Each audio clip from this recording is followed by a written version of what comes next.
We're the Co-op Foundation and we're building communities of the future together. Communities where people feel connected, communities that are fair and built on cooperative values. Young people from all over the UK decided what these future communities should look like in 10 years' time for our exciting new strategy. Young people like me. In 10 years' time, our communities are fair. They are stronger because people come together to cooperate. In 10 years' time, we all have opportunities to learn and thrive, incomes that are secure, and affordable homes, whatever our background. We feel safe and respected wherever we go, and even if we've made mistakes, we feel welcomed. In 10 years' time, our communities are equitable. We celebrate our diversity and we educate each other so we can all feel included, appreciated, and involved. We prioritise our health and well-being. Everyone has the opportunity to get involved in physical activity, and we work together to strengthen our mental well-being. In 10 years' time, we've made real strides to tackle the impact of climate change, and we're finding ways to live more sustainably too. With every passing day, our young voices have grown stronger, power is shared more equally, and people act on what we say. 10 years from now, we live in communities based on fairness, unity, and cooperation. I can't wait to see this vision of future communities come to life. Now it's over to you. Join the Co-op Foundation as we pioneer a distinctly cooperative, flexible and trusting way of funding. Be a part of a bold new journey as we support organisations and individuals to make a difference and share what we've learned. Cooperate with us as we work with the Co-op and others to create communities that matter to young people. It's in our hands. Let's build communities of the future together.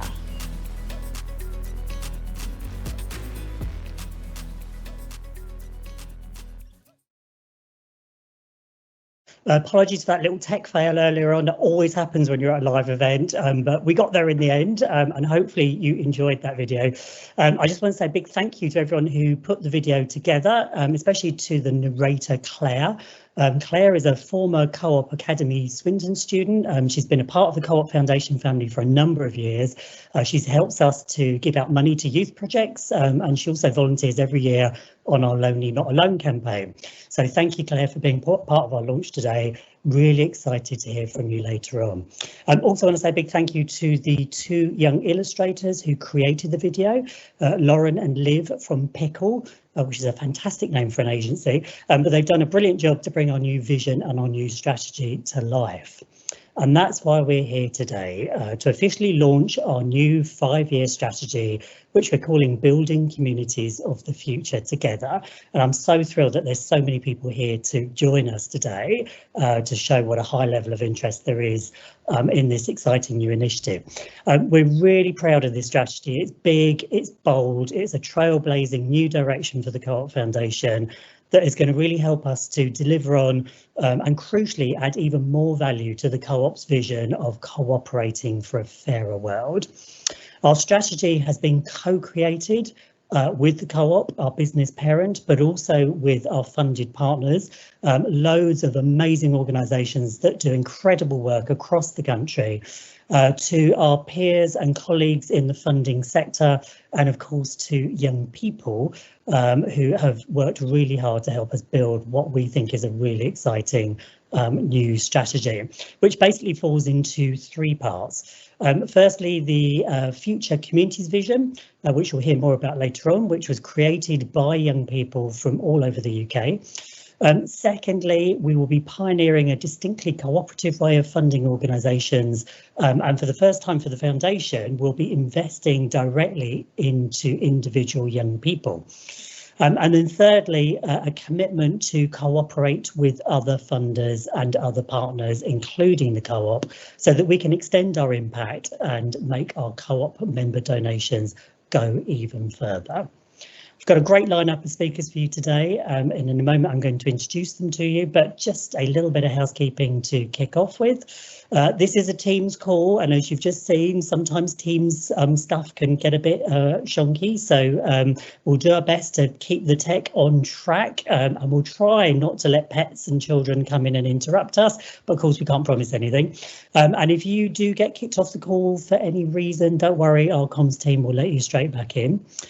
Secondly, we're going to be recording today's session, so if you don't want to be featured on the recording, which we'll be posting on our YouTube channel later on, do switch off your cameras and microphones, and please do keep your microphones off just to make sure we don't hear all sorts of weird background noises. And finally, please be ready with your questions. Do drop them into the chat as we go, and Hannah from our team will do her best to include them in the Q&A at the end.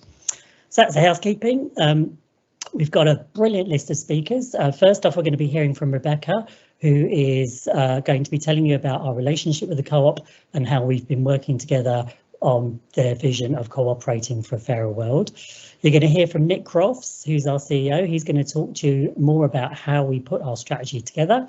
We're going to be hearing from Asamina, who's going to be talking in depth about our vision and our new priorities. We'll also be hearing from Louise, who's going to tell you a bit more about how our approach to funding is going to work. And we're delighted to also be joined by the amazing Claire, who you saw and heard from earlier. Claire's going to tell you all about how she joined in with 100 other young people to help us co-create our new vision. And then finally, we'll be taking some time to answer your questions. But before all of that, we've got a short video from Alan Layton, who is the chair of the Co-op Group's board. Alan is an amazing long-term and passionate supporter of the foundation. He has been donating his chair's salary to the foundation since he started at the Co-op, which is an amazing act of generosity, and he's been a big champion of our work. So we've been so lucky to have him on board, and I'm thrilled to introduce him to share a few words about his view of us and our strategy. Mia, over to you to play the video.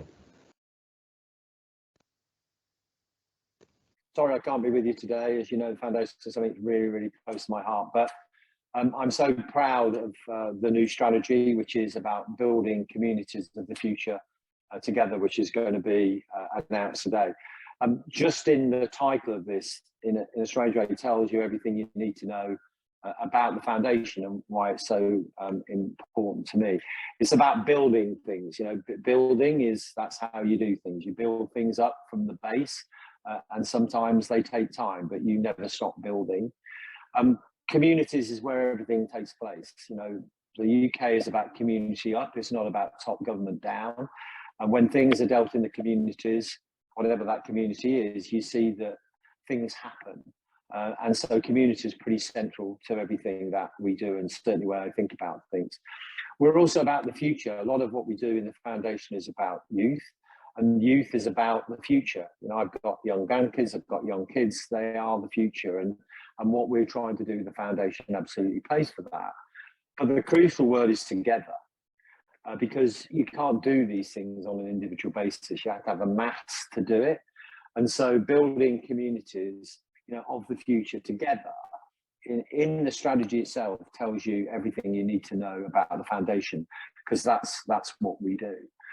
And we also really do bold things. We take risks. We try and be innovative. We go where it hurts, where it's hard, not where it's easy. And that too is something that I'm really proud that we do, because my test in life has always been, it's easy to do the easy things. It's really hard to do the hard things. So if you can do the hard things, you really make a difference. And that's what the foundation does. And it's built up a reputation for that over the last few years. Be future thinking, to take risks, to be bold, to do the hard stuff, to do the stuff which really going to make a difference. And we've built that reputation, which has helped us bring other money in from other people to support the things that we're trying to do. And the new strategy absolutely drives from this. This isn't, oh, let's think of something completely different. This is something that builds, that word build again, builds on, you know, things that we've talked about and what we tried to do in the past. So, you know, my message is very straightforward. For me, you know, the foundation, you know, very, very close to everything I do and I think about. It's really part of how, in the broader cooperative movement, we cooperate to create a fairer world. And so, my message is, from this strategy, let's together build the communities of the future. And thanks for all the support that you give us. Thanks for all the hard work that you do for us. But this is, really something which makes a difference, and that's what we're here to do. So have a great day. Echo what he said. Thank you, everybody, particularly the membership and all our brilliant colleagues across the co-op. We really enjoy working with you. Your donations really help us to do amazing work. And as Alan said, this is about building the future. And after a great track record, we've got a lot to look forward to. And I'm going to shut up now, and I'm going to hand you over to other speakers who are going to tell you the sort of juicy detail of how we're going to make all this work. And first up is Rebecca Birkbeck, who is the Co-op's Director of Community. Over to you, Rebecca. Thanks, Jamie, and it's great to be here today speaking to everyone. Although they really have done a number on me, haven't they, putting me after 2 chairs? So that's a biggie. But I guess why I'm here is to really show the group's support for the foundation and the fantastic work they do, and also to kind of share really a few words about why that's so important to us. So as Jamie and Alan said, the co-op group, community is everything really very central to the co-op for sort of almost not very far from 200 years now. Our vision is cooperating for a fairer world. Many of you in various guises will have worked with the co-op or come across the work we do in that. And in our community work, we focus very much on 3 missions. It's very easy, isn't it, in this space to try and boil the ocean, but we focus on access to food, access to mental well-being, and access to opportunities for young people, because they're the 3 things that we really think will make a difference. And so we're completely funded by our co-op members in what we do around that. And as Jamie mentioned, and also Alan mentioned, our co-op members also support and partly fund the foundation. So I guess there gets to be a question about why would we do that then? Why don't we just carry on doing the community work within the group? And the answer to that is the Co-op Foundation are really important and really critical. They're very innovative, not that we're not, but as you'll see today, they kind of can take some risks, and that's brilliant. I think across the sector, we can all see that there's a real need for that, and no more so than what we're seeing at the moment. They have a different risk profile. They can go in places very quickly and make very speedy decisions, whereas sometimes the group, make no bones about it, we're very known for our community work and we're very proud of it, but it can take a long time to get things up and running. And when we change our mind about things, it's like turning a tanker around in some ways. And so the ability of the foundation to be flexible and fast is really important. And we saw that very, very directly with the support that we collectively did around Afghan refugees. So the group worked with the DEC appeal to do stuff around that, but the foundation worked directly with Refugee Action to sort of support newly arrived Afghans who were coming, refugees who were coming relatively with nothing, and did some fantastic work in that space. I also wanted to mention things like where the foundation can go longer and deeper into areas. So we did some work on loneliness a few years ago, some of you know, with the British Red Cross. We then moved on to work with Mind, because we realised how closely loneliness was connected to mental well-being, and that's why we went to work with Mind, SAMH and Inspired. The foundation, through their Lonely Not Alone campaign, is still driving forward on loneliness and really working with young people in that space.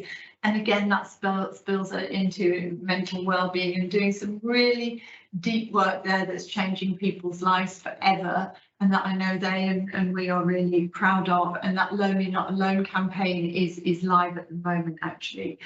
And then the final thing I wanted to say is, and many of you will really get this on the call, the foundation are a charity. The co-op group's a different way of doing business, but it is not a charity.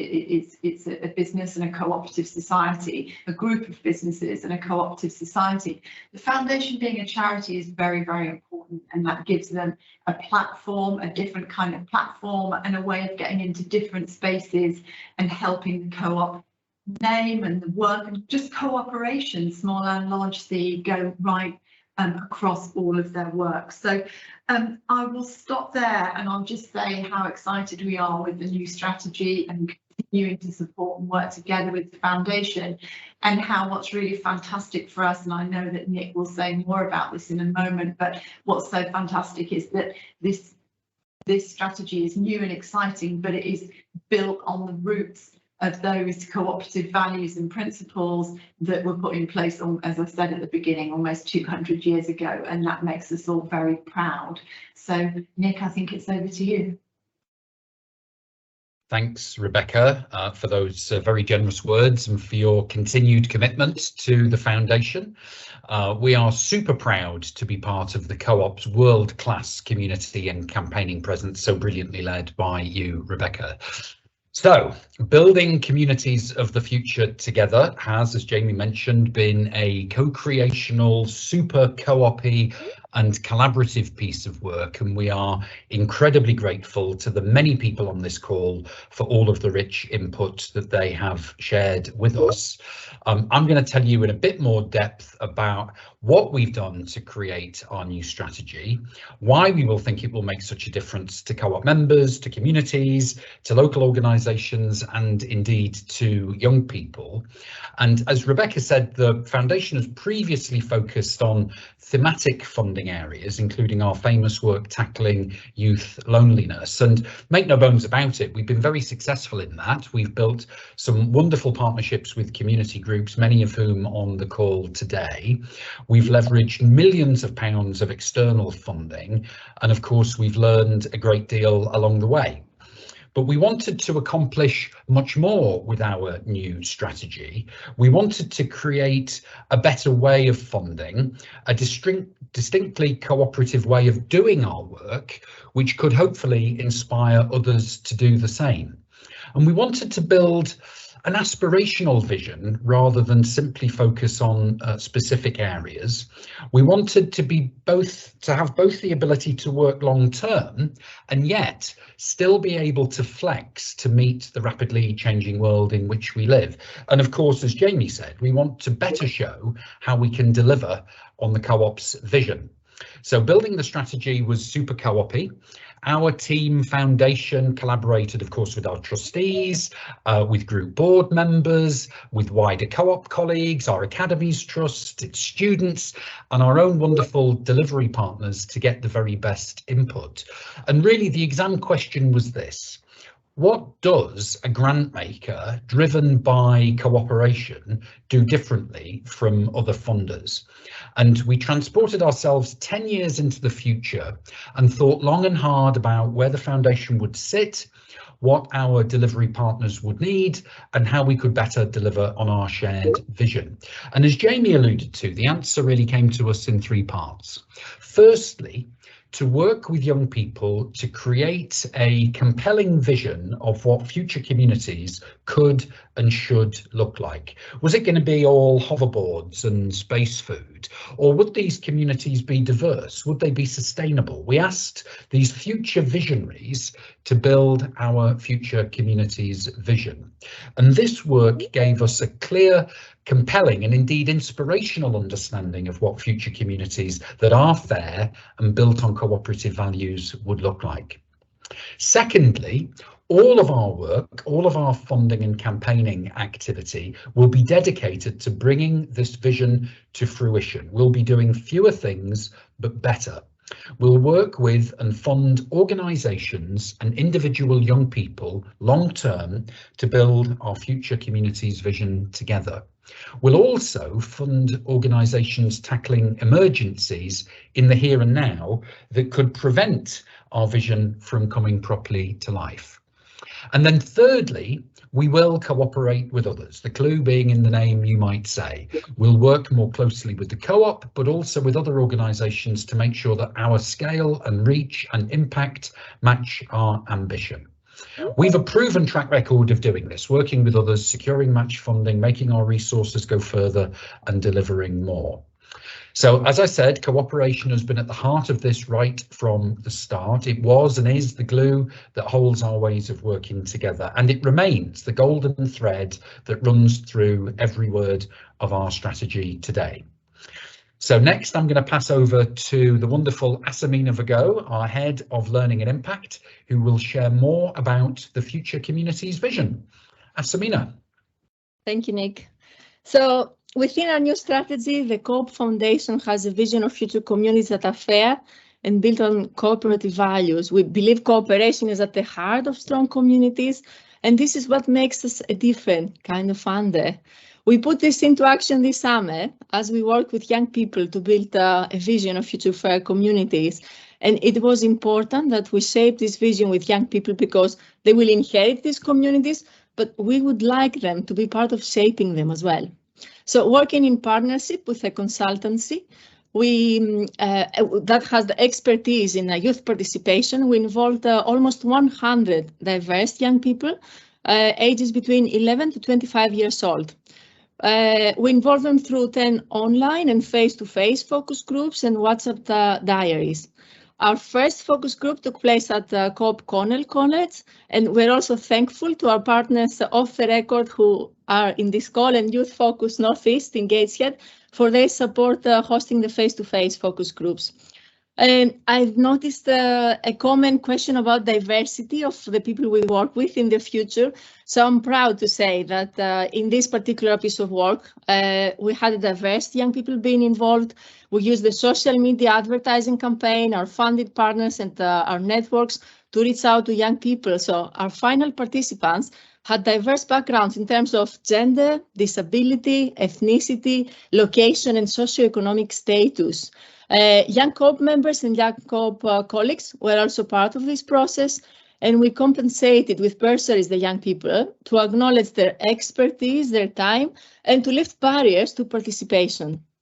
So what did they tell us? You know, the young people's views on the future fair communities, they focused on 6 areas that have now become our strategic priorities. And as you would expect, the emerging themes from young people's discussions reflect their experiences, their influences and concerns. And this is what young people told us. They would like to see in the future prosperous communities with access to opportunity.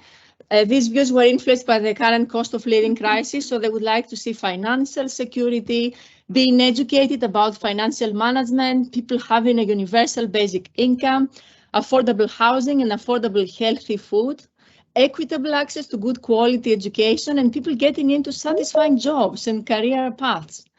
They also told us that they would like to see future communities that are safe. For example, parks and green spaces in the future communities will help reduce crime. There will be no sexual harassment and violence against women. Offenders will be supported and reintegrated in society, and there will be community centers for people to interact and collaborate. As you would expect, young people were quite strong about their views to have diverse, equitable and inclusive communities in the future.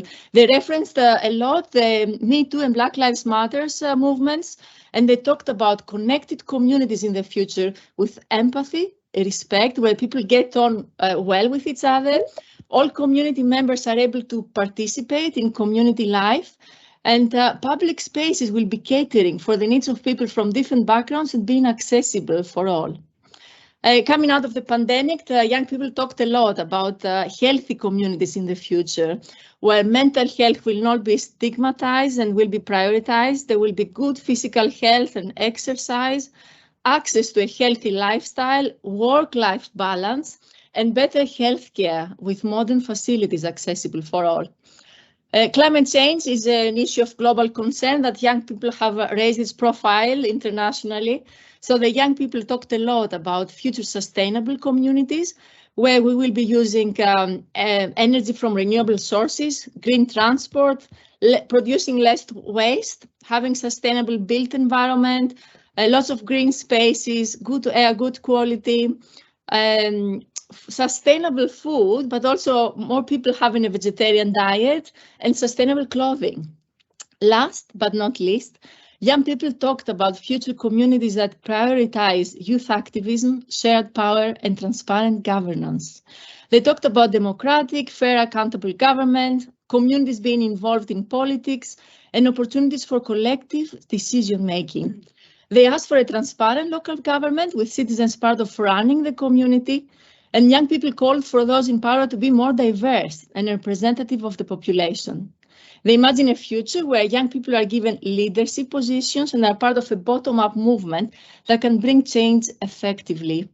So I love this quote. I feel that the only way to achieve my community of the future is to refresh the system in place and give people the power they deserve. If you would like to hear more about young people's voices, I do recommend reading our Future Communities vision on our website. Getting in touch with me, I'll put my email in the chat if you want to hear more about our approach, which I do recommend to other charities, funders, if you want to work more closely and in a co-creation way with your communities. And last, I feel privileged to be able to introduce you to Claire, to hear from a young person, not a middle-aged woman like myself, their experience of the young people. And yeah, so Claire, over to you. Thank you. Thank you so much. It's been a pleasure being able to work on this project, and really it's brought a lot of hope for me and my peers as I've shared my learning as I've been a part of this process. I've been working with the Cope Foundation for quite a while now, and I always come back because of the shared values. I first started my journey as a student at a Cope Academy, and it was lovely to see the transformation that having those shared values, that shared vision, and the way that cooperation changed the running of my school. When I was 14, I got involved with the Building Connections Fund Youth Strand. I had the pleasure of assessing so many applications and then being able to allocate funding to help tackle youth loneliness. And that was just an honor. It showed that the Cope Foundation really values young people's voices, our expertise, and our thoughts, and what can really help our community. And so that led to our wonderful, my pride and joy actually, Lonely Not Alone. We've been building this campaign for 4 years now, so I'll let you do the math and how old that makes me, as I started working on it when I was 14. And it's just been such an incredible journey, seeing the way that the organization prioritizes young people in every step of the way. I was speaking to some of the co-designers of the project recently, and one thing is the amount of opportunities that organizations like the Cope Foundation get to create for young people, the vision that you get to bring to life. It's really incredible. And not only does it help affect and change communities of the future, but it really changes our present. And I think that has been such a takeaway from this entire experience for me. The cooperation, which is what we should always come back to, has really helped me in my own work. I've had the pleasure of working on projects from other organizations, and the co-op has a big part to play in the charity and funding sector, and being able to collaborate and cooperate has been such a great learning experience for me. And it's why I applied to be a part of the visioning sessions, actually. I think it's really important that we fund young people as well, which is such a joy when I heard about the future of funding, because it not only shows young people that you trust them, but that they are respected and that you're putting your money where your mouth is. Not only are you saying we brought young people as consultants, but we are funding them as consultants as well. And as Asmina has wonderfully mentioned, young people really want to have their say in the future that they're going to be a part of, and they want to have that say now. And so it is so important that funding like this continues to happen and that we work cooperatively in this too. It's been lovely to be a part of the Cope Foundation's work in the past and being able to be in its present. But for the future, I'm just really excited to see the growth that is to come, the growth that the Cope Foundation gets to facilitate, and the cooperation with other organizations that we get to see. I am now going to pass over to Louise, who's the head of funding and partnerships, but this has been such a pleasure, and I would highly recommend anyone to share these visions, to share the goals that we have together. Thank you. Thanks, Claire. And it's just so lovely to hear, from you directly exactly what your experience has been of working with us, and just to say how much we've all enjoyed working with you as well. Hi everybody, I'm Louise Snelders. I'm the head of funding and partnerships at Cooperative Foundation, and today I'm here to talk a bit about our approach to funding through the Building Communities of the Future Together strategy. So my face is about to disappear in favour of some lovely slides. We've already heard a bit about how our new strategy sets out ways in which we're changing as a funder, with a really strong focus on removing barriers to funding and doing all that we can to make our offer, so whether that's in relation to accessing our funds, working with us, or campaigning alongside us, as straightforward as possible. It has cooperation at its heart, as you would expect, and our intention is to really focus on making sure that we share what we learn along the way. Our approach to cooperative funding will see us fund in 3 distinct ways. So we'll continue to support organisations as we already do, but we'll also pioneer giving funding to a diverse range of young people directly, which will be entirely new for us, and we'll see them working towards becoming future cooperators. We'll also provide funding that helps out when unexpected things happen. So as Rebecca mentioned, this emergency funding will follow our unrestricted grants to Refugee Action. We funded them back in 2021 and actually have just awarded a further 2 years funding, and that will focus on helping them to respond swiftly. So in 2021, this was about refugees and asylum seekers during the Afghan refugee crisis, but that work hasn't ended. There is still so much to do. We'll also provide flexible, accessible and unrestricted funding that's really rooted in learning about what works. So together with our partners, rather than focusing on traditional reporting, we'll focus on this as a kind of a new way of working.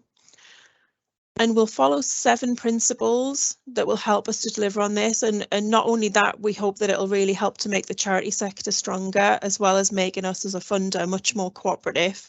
And hopefully we'll then see others feeling inspired and wanting to join in with us. So those principles are that our funding will be participatory. So we'll draw in a relevant group of people to support our funding life cycle. So that means it comes in from the design stage right at the earliest point through decision making and beyond. And we'll see young people take a really prominent role in that approach, and we'll put in place the appropriate resources, whether that's about knowledge, whether that's about support, so that young people feel that they're really confident and able to engage in what we're asking them to do. We'll also learn more about this approach as we go, because it is new to us, and we'll continue to really reach out and seek insight from other organisations who are already doing this well. And I just have to say a huge thank you to those organisations who've already been really generous in terms of providing support and encouragement and telling us about their own similar journeys, because that has been so useful to us all. Our funding will also be unrestricted. So we, as we touched on, we do already do this to a certain extent, but there'll be much more of it. We appreciate that this is not right for every single organisation that we work with, but the option will be there to apply for unrestricted funding. And this is important because we believe that it puts the power in the hands of funded partners to decide how to deliver most impact in the work that they're doing, rather than feeling restricted to delivering specific outcomes. We'll also offer long-term funding. So with ongoing COVID recovery and then increases in the cost of living, we're all facing so many additional challenges. So we feel that access to longer term funding, and by that we mean up to 5 years, we're able to then provide a much greater amount of certainty to partners. And also we see that there'll be less time wasted on application processes. We'll also continue our focus on being respectful and trusting in how we work with our partners, and we'll encourage the sharing of challenges as well as successes, which is a really important aspect of the relational approach to funding. We'll deliver accessible funding, so making this funding available in ways that overcome barriers such as disproportionate processes and lengthy forms.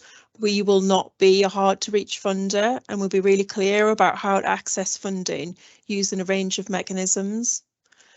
We'll be supportive and strengthening. So with the partners we fund, and over time we'll be able to offer more, we'll start with signposting to and providing additional support with the aim of really strengthening organisations and equipping them with more of the skills and the knowledge that they really need, and that means that they're more able to deal with any challenges that might crop up in the future. We'll provide a boost to cooperation as well. So we want to work with other organisations and to encourage and demonstrate the power of cooperation and how much more impact comes from working together on shared goals. Our reporting will focus on celebrating and learning from others. So the ambition is to be world class at learning, and to do that we'll be working with our funder partners and other funders to understand a bit more about what this can look like over the coming months. And then on to our first round of funding. So this will be launched after the new strategy, and it's going to be called the Future Communities Fund. Phase 1 of this will focus on 2 of our strategic priorities that Asamina's talked about. So identified through our visioning work that young people felt were important in building communities of the future.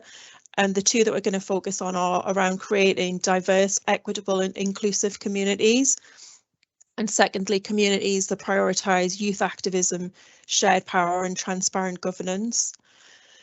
The aim for us, because this is quite new, is that we'll start small, we'll learn as we go, and we'll be working with a collective of young people who will be rewarded for their time and the effort and what they bring to the table in terms of experience. And they'll be involved with every aspect of the delivery of the fund, so from the development through to funding decisions. We will fund organisations for up to 5 years, so we'll be offering unrestricted funding. We'll work with smaller organisations, so we're talking about an annual turnover of £250,000 or less, who have representatives of the community that they work with on their board of trustees. So by community, we mean either geographical or community of interest. We'll also prioritise organisations who have young people meaningfully embedded in their governance. So we've talked about how important young people are in the delivery of this strategy. And what we would like to see is organisations who have young trustees on their board, but there may be other ways in which they involve young people. And this really is just in line with our commitment to support the Young Trustees movement, whose purpose is to increase the number of diverse young people on charity boards. Now, this feels like a really different approach for us, and we know that we're not going to get it right every time. We're going to make mistakes along the way, but we feel that it's so important to share these openly, talk about them and really be upfront and share that journey. We also know that this approach is not going to be the fastest or the easiest way to launch a fund, and that embedding young people meaningfully in the governance is going to take a bit of time. But we're just really excited about beginning this journey and changing what we do and how we do it and sharing it all with you. So thanks for listening. You can sign up to our blog to find out when the first round of the Future Communities Fund will launch, and that's at coopfoundation.org.uk/blog. So now it's the time to try and answer some of the questions that we've received in the chat. So I'm going to pass to Hannah, who's our comms officer, and please keep adding questions in as we run through the Q&A, and we'll answer as many as we can. So over to you, Hannah. Thank you. And thanks to all of our speakers today. I hope you've all enjoyed learning a little bit more about our new strategy, and thank you for sending in your questions into the chat. We've had quite a few, so we better get going. Our first question is from Kevin. And I think we've kind of spoke about this a little bit throughout the presentations, but Kevin asks, I know diversity is a priority for the co-op, so he wonders how funding will reach a diverse spread of young people, and that includes all protected characteristics, for example.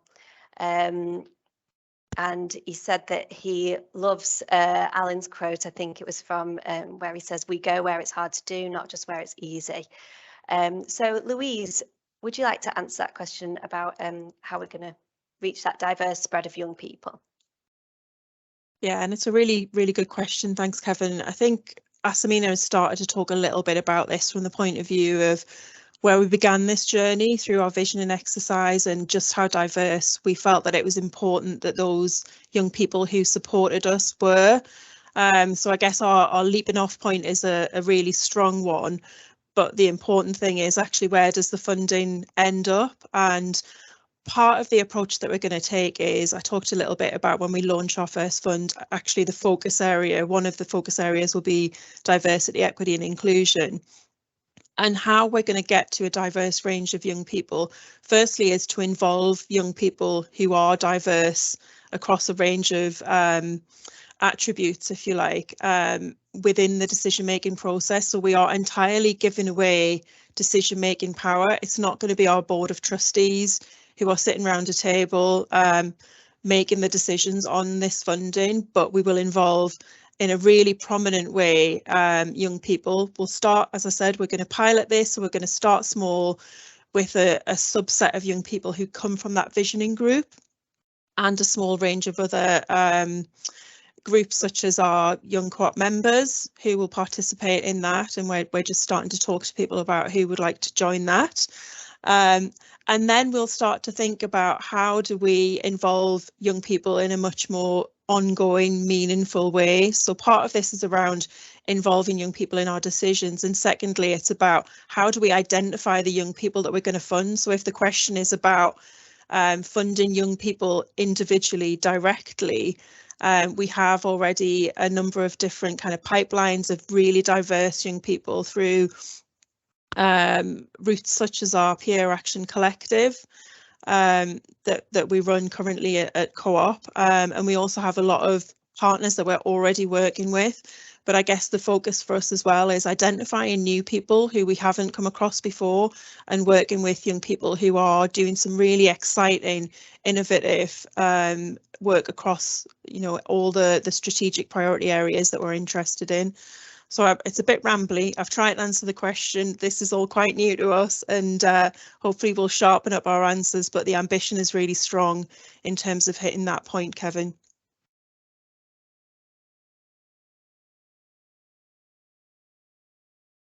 Thanks, Louise. I hope that answers your question, Kevin. Our next question comes from Arnold. He said that he recently read that the unallocated membership spend money now, the unallocated membership spend support money now is to be divided by just the 3 local causes and not by 4 as before, because the foundation's getting 25%. Nick, I think this might be a question for you, if you're happy to answer it. Yes, thanks, Hannah, and thanks for the question, Arnold. So in Précis, it's changed back. So it did change in the way that you described, but the co-op members are strongly encouraged to select a local cause which receives the support. So the way that it works is that for every £1 that co-op members spend when shopping in store on co-op branded products and services, 1 penny is generated for a local community cause. And if members don't choose a cause, so the circumstance that you describe, then all 3 local causes in that hyperlocal community and the foundation benefit. So each would get a share of the membership funds that is generated in that way. Well, thanks, Nick. We've now got a question about our Carbon Innovation Fund. Thanks, Laura for your question about this, and someone else has asked about it, so we'll combine the two. Laura says, I'd love to hear about how the Carbon Innovation Fund fits within the new Co-op Foundation strategy. Are there plans to continue this stream of work in partnership with the co-op? And do you expect applications to be open in 2022? And the second part to that question is, will the Co-op Foundation be making changes to specific funds, such as the Carbon Innovation Fund? Louise, are you happy to answer? Yep, I'll pick that up. Thanks, Hannah. Thank you. So I guess the first part of that question in terms of how it fits, well, our young visionaries did very much feel that sustainability, and in its broader sense around the kind of environmental focus of that area, but also, you know, what needed to change in order for our communities to feel like they are, you know, healthier, more sustainable, etc. in future. The Carbon Innovation Fund fits quite comfortably within our new strategy. We're not running this year. I know we ran at the back end of last year for Carbon Innovation Fund, but we are beavering away in the background. Firstly, making sure that the partners that we funded through our last round are set up and are part of a community. So what we're trying to do is to kind of bring them together so that we're able to kind of have conversations and learn from everything that they're doing.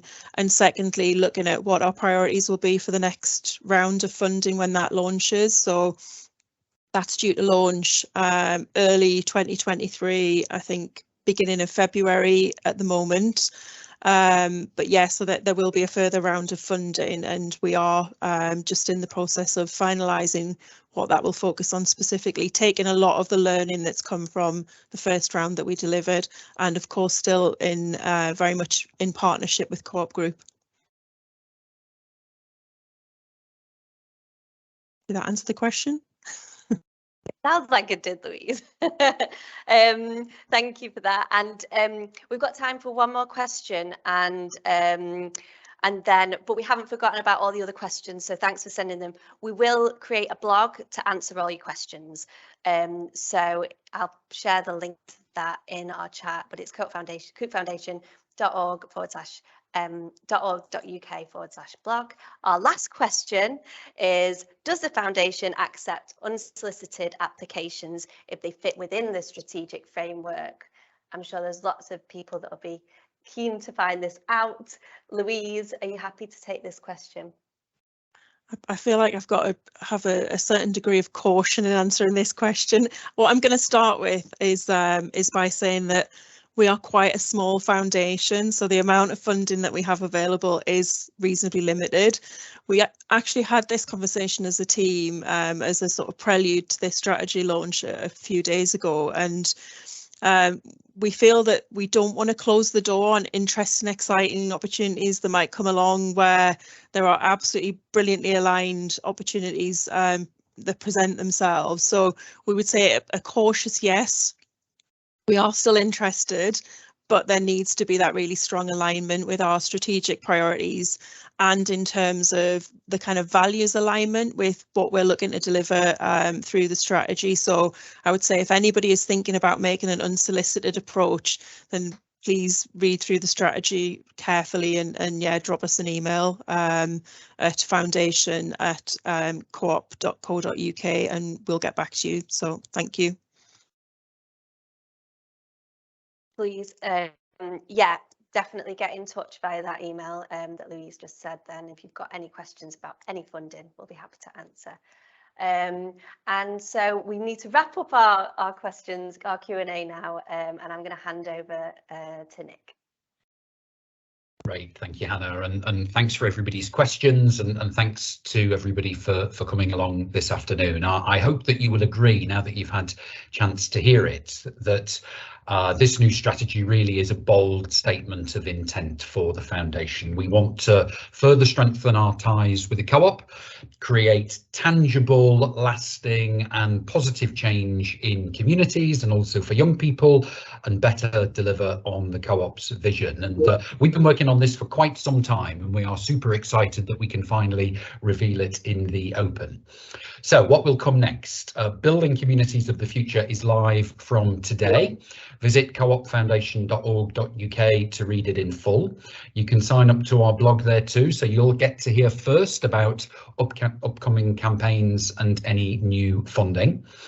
We're about to start work with young people and to ask them how we can best shape our funding in future. We know that becoming a best-in-class participatory grant maker will take time, and young people are core to how we will achieve the same. Once we've got our building blocks in place, we will launch our first round of the Future Communities Fund with applications likely to open at the beginning of next year. We want to turn our learning into actions for greater impact. And in addition to starting our learning and impact strategy, we'll also create a proper theory of change involving young people, which will give us a proper framework so that we can track and progress towards bringing our future communities vision to fruition. Before we go, I want to give a special word of thanks to our friends at Impact Works, the strategy consultancy that supported us on our strategy journey. We really could not have asked for better guides than those at Impact Works. So a giant shout out to Math and Bethany and Jenny for all their work to deliver this amazing piece of work. They're truly lovely people as well, so get your arms around them if you can. And a further word of thanks to everyone on Team Foundation. I'm tremendously fortunate to work alongside talented and dedicated professionals who tell me what to do. So what next? Fill in our event survey to let us know how we did today. The link is in the chat. Do sign up to the blog so you'll get to hear more about the Future Community Fund launch. Get in touch directly if you want to know more about building communities of the future together. None of us can build fair communities on our own, and we know that we need to start now. Let's build communities of the future together. Thanks very much, everyone. Have the most wonderful day.